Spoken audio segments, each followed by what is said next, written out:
Movie के start में हमें डॉक्टर सुसैन को दिखाया जाता है जो एक फार्मास्यूटिकल इंडस्ट्री के लिए काम किया करती थी और वो डिजीज को खत्म करने के लिए एक रिसर्च पर काम कर रही थी। मगर कंपनी के ऑनर्स उसको ये रिसर्च खत्म करने के लिए कहते हैं क्योंकि उनके बहुत ज्यादा पैसे खर्च हो गए थे और कोई भी रिजल्ट उनके हाथ में नहीं आया था। तो डॉक्टर सुसैन उनसे 2 दिन का टाइम मांगती है और कहती है कि 2 दिन में मैं आप लोगों को रिजल्ट्स दूंगी। और अब हम सुसैन और उसके साथ उसके हेड को देखते हैं जिनको वो अपनी रिसर्च फैसिलिटी पर लेकर जा रही थी जो बिल्कुल समंदर के बीच में बनी हुई थी। वहाँ पर डॉक्टर सुसैन की कंपनी का जो ऑनर था उसको बायोलॉजिस्ट वेलकम करती है। वो बायोलॉजिस्ट इनको अपनी सारी रिसर्च फैसिलिटी दिखाती है। वहीं पर वो ऑनर एक आदमी को पानी में देखता है जो शार्क का ख्याल रखा करता था। इसका नाम कार्टर था। वो कार्टर को देखकर बहुत ज्यादा इम्प्रेस होता है। बायोलॉजिस्ट उस ऑनर को बताती है कि ये नॉर्मल शार्क हैं, मगर जिन पर हम एक्सपेरिमेंट कर रहे हैं वो साइज में काफी ज्यादा बड़ी है और उनको अलग रखा गया है। वो बायोलॉजिस्ट ऑनर को आगे रिसर्च फैसिलिटी दिखाती है।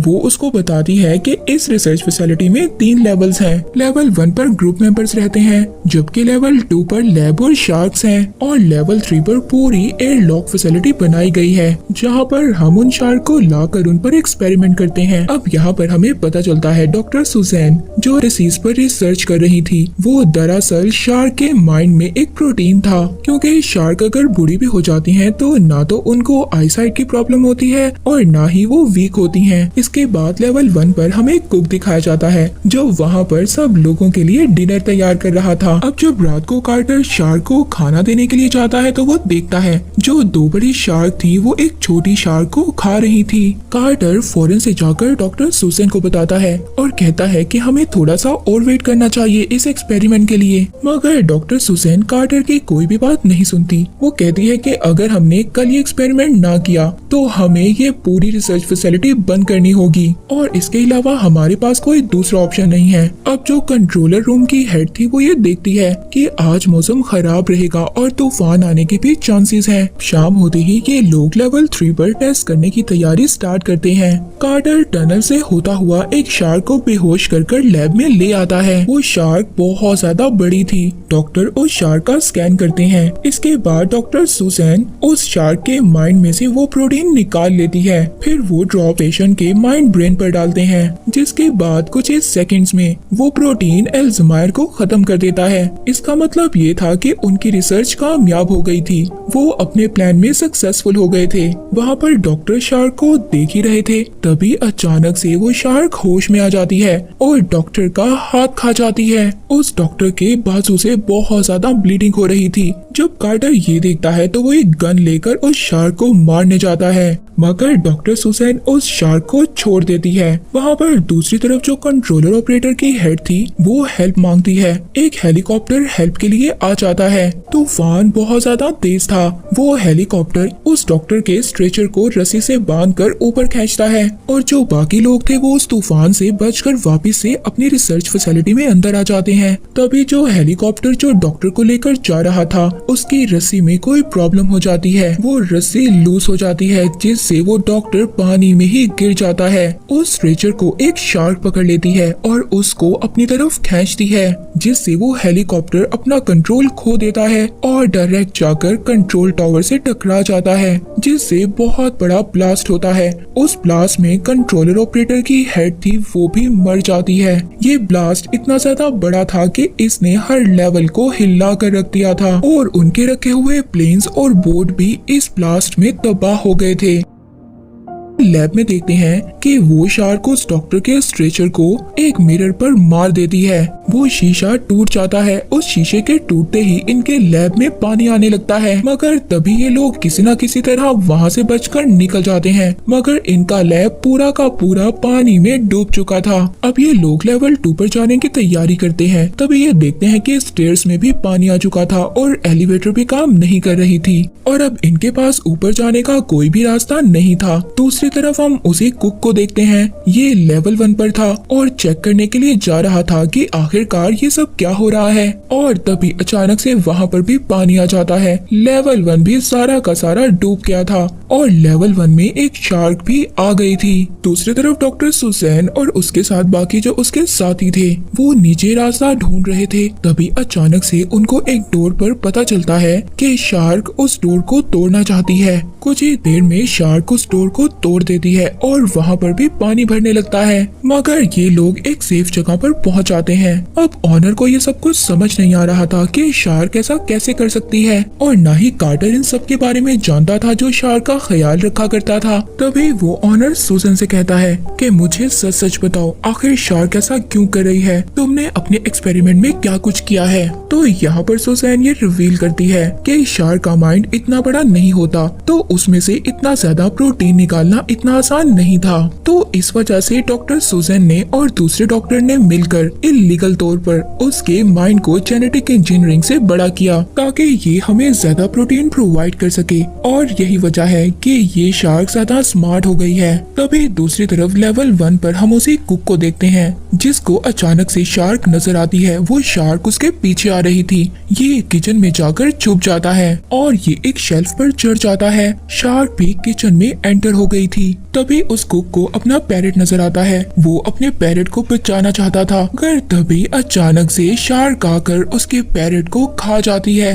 ये देखकर वो कुक बहुत ज्यादा डर गया था और नीचे गिर जाता है। शार्क दोबारा से उस कुक के पीछे आती है, मगर वो कुक इस बार ओवन में छुप जाता है। शार्क जब उसको खाने वाली थी तभी वहाँ पर ओवन की गैस ऑन हो जाती है। वो कुक अपने आप को बचाने के लिए ऊपर का दरवाजा तोड़ता है और बाहर आ जाता है, और वहाँ से वो दूर चला जाता है। वो अपने पास रखे हुए लाइटर को उस ओवन पर फेंक देता है, जिससे वहाँ पर एक ब्लास्ट होता है और वो शार्क के टुकड़े टुकड़े हो जाते हैं। वहीं पर दूसरी तरफ कार्टर और बाकी सब लोग वो सबमरीन रूम की तरफ आते हैं, मगर तभी वो आकर देखते हैं कि सबमरीन भी टूट चुकी थी ब्लास्ट होने की वजह से। यहाँ पर ये सभी लोग बहुत ज्यादा डर गए थे। तभी वहाँ पर जो इंजीनियर था वो डॉक्टर सुसैन से लड़ने लगता है क्योंकि वो बहुत ज्यादा डरा हुआ था। तो ऑनर उन्हें कहते हैं कि तुम्हें लड़ना नहीं चाहिए, बल्कि तुम्हें टीम की तरह वर्क करना होगा, क्योंकि यही रास्ता है, हम सब यहाँ से बचकर जा सकते हैं। इससे पहले वो ऑनर अपनी बात खत्म करता तभी पीछे से पूल से शार्क निकल कर आती है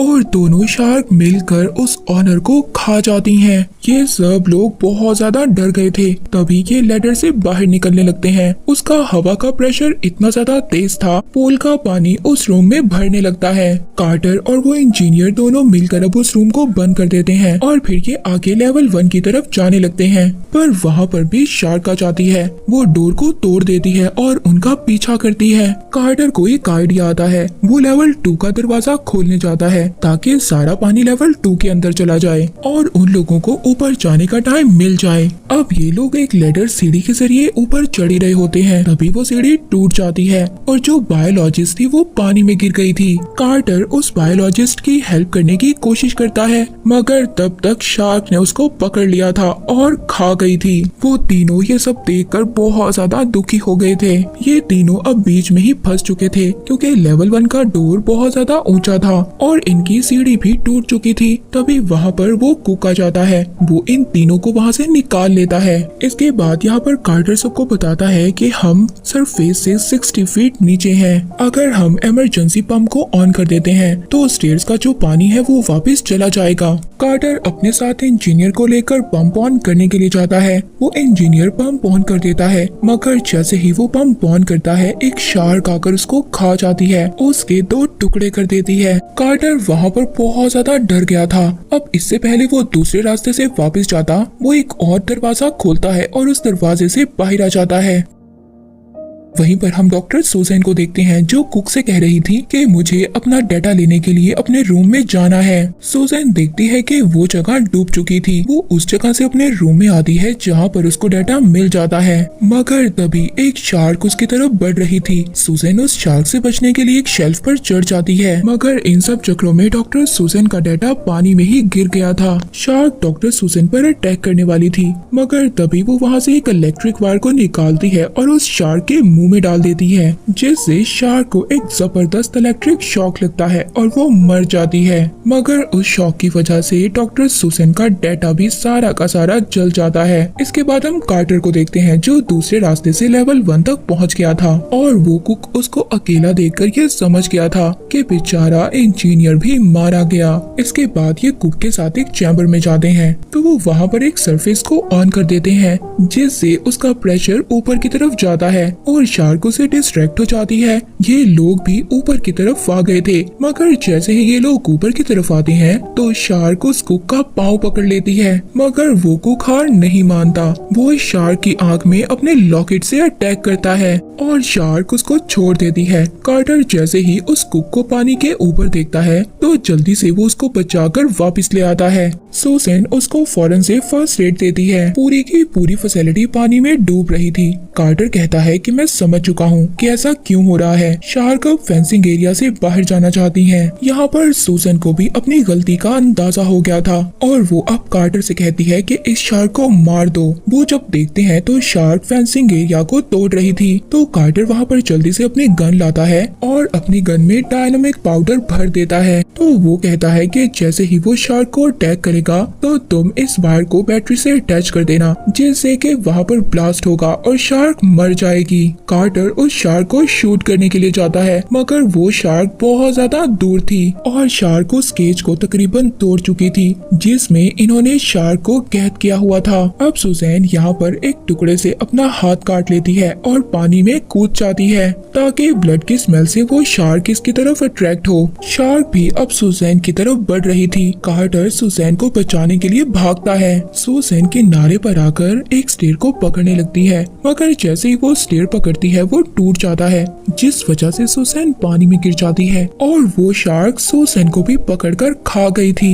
कार्टर जब सुसैन को बचाने के लिए पानी में कूदता है तो शार्क उस पर भी अटैक करने लगती है। कार्टर उस शार्क को कसकर पकड़ लेता है। वो शार्क अपने आप को छुड़वाने के लिए बहुत तेजी से पानी में स्विम करती है। दूसरी तरफ वो कुक उस गन तक पहुंच गया था। वो उस शार्क पर निशाना लगाता है। जैसे ही उस शार्क पर निशाना लगता है तो कार्टर कहता है कि इसकी वायर को बैटरी के साथ जोड़ दो। कार्टर खुद को उस शार्क से छुड़वा लेता है और केज को वहाँ पर पकड़ लेता है। कुक जैसे ही उस वायर को बैटरी के साथ अटैच करता है तो एक जोरदार ब्लास्ट होता है, जिससे कि उस शार्क के टुकड़े टुकड़े हो जाते हैं और कुक ये देखकर खुश हो गया था कि कार्टर जिंदा है। कार्टर उस कुक के पास पहुँच जाता है और दोनों रेस्ट करने लगते हैं। मूवी यहीं पर एंड हो जाती है।